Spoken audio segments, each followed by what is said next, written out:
Hey guys, this is Faye Renee. I am reporting from just getting out of seeing Best of Enemies. Man, I got a review for you. Stay tuned. If you haven't subscribed to my channel, hit the subscribe button. I'll be right back. See ya. Hello. Welcome again to Movie Reviews with Faye Renee. Today is going to be a short and sweet review. I saw a wonderful movie today, The Best of Enemies. The Best of Enemies is a docudrama or a biop based on a true story. It was written and directed by Bissell, based on the book The Best of Enemies by the author Osha Gray Davidson. Okay, so now I'm going to give you the setup. The Best of Enemies takes place in the year 1971. I read where there was a feud that was going on for 10 years, probably more. It's all about race relations between the head of the Klan in that area, Durham, North Carolina, C.P. Ellis, and Anne Atwater, played by tarajiPHenson, beautifully, I might say. You talk about frenemies, but first you gotta be enemies, I think, before you frenemies, or I don't know, are you enemies? Are you friends first, and then you frenemies?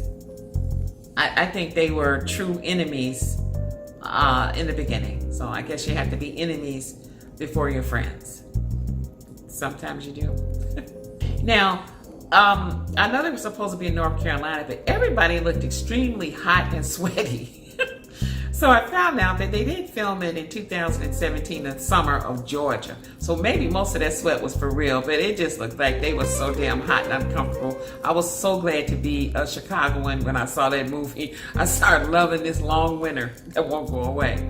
Besides everything else that's going on with race relations in North Carolina during that time, this big bone of contention centers around the after effects of a devastating fire to the black children's, or Negro as they said during that time, children's school. So the dilemma was, where do the children go to school? How do they keep up and catch up with their education, which is already lacking because they're in a black school, which is not as good as a white school. So therein lies the crux of this whole big problem. So hence the battle began in North Carolina in 1971 with Anne Atwater representing the group Breakthrough. She was a black activist and she represented this group. And let me tell you, she was a force to contend with. Now on the other side of the ring was C.P. Ellis. He headed up the Klan in Durham, North Carolina during that time. And they referred to him as the president and the leader. He was the leader of the Klan. Couldn't have been a more unlikely pair. It was like fire and ice. I mean, woo! What a battle. They are eventually forced together by a court ruling to hold a charrette. A charrette is a meeting of the minds where two different groups can't come to a decision, but they have to come to one that's amenable to both sides, that will subsequently be put into law.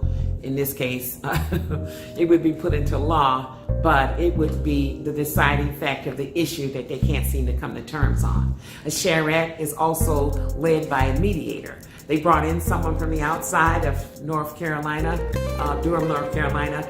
The guy's name was Bill Riddick, and he was a black fellow. Bill Riddick's role was played by an actor named Babo Cisse, and very well, I might add.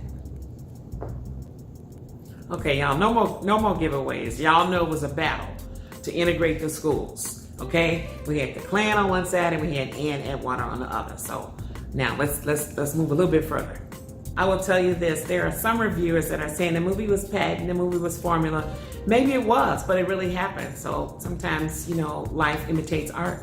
But I call it a triumph because it was a joy to watch. It was a joy to watch the strategies unfold to bring people together in such a terrible time of race relations. You got to watch how the charrette's strategies developed by this Mr. Riddick, and it gave you a lot to think about.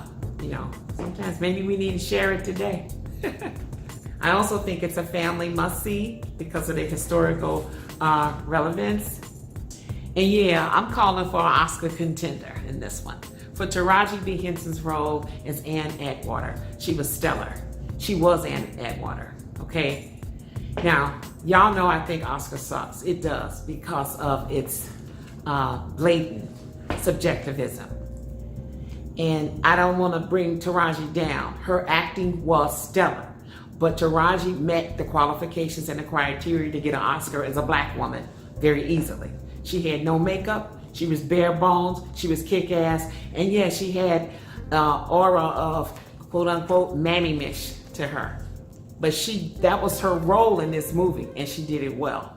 So I thought it was an Oscar performance regardless of who she was playing. But I just wanted to say Oscar sucks because they pull that bull crap all the time.